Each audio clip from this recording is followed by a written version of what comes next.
Identity. You have one, I have one, we all have one. But where do they come from? And how do we keep growing and forming our identities? There's a lot of talk on this topic. Most of it centers around an idea I will term experience-driven development. Get out of your comfort zone, or try new things, or YOLO. We've all heard it before, but is that really the best way to form identity? Well, recent studies by Cohen et al. Have thrown a wrench into this mix. They have discovered a stage of identity that actually reflects poor identity formation, despite many experiences. They term this ruminative moratorium. People stuck in ruminative moratorium feel extensive indecision in the face of myriad opportunities they face. The expansion of this stage of identity has actually occurred with the expansion of social networks, leading some to believe that it is these secondhand experiences through the timelines of our friends and acquaintances that may contribute to ruminative moratorium.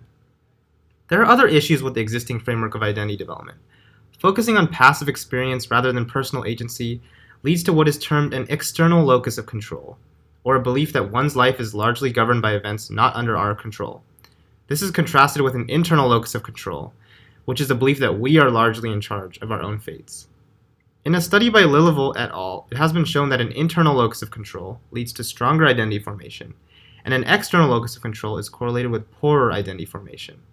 So, experience-driven development paradoxically hampers actual identity formation. So if not just experience, then what else? To find an answer to this, I went out and spoke to some Stanford freshmen to talk about what they felt were the most formative experiences in their lives. Obviously, they all had very different stories, but a common theme of choice driving identity development carried through. I'd like to tell you the story of Brandon. Coming out of high school, Brandon wanted to be a software engineer.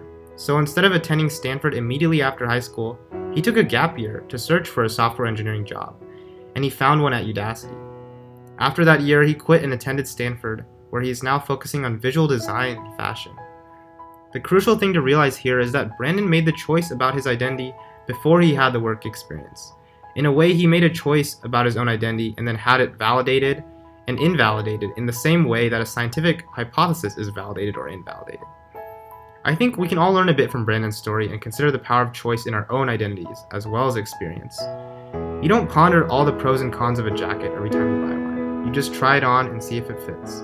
In many ways, identities work in the same way. If you'd like to learn more, I've attached a lot of relevant research papers in the description below, and I'd encourage you to check them out.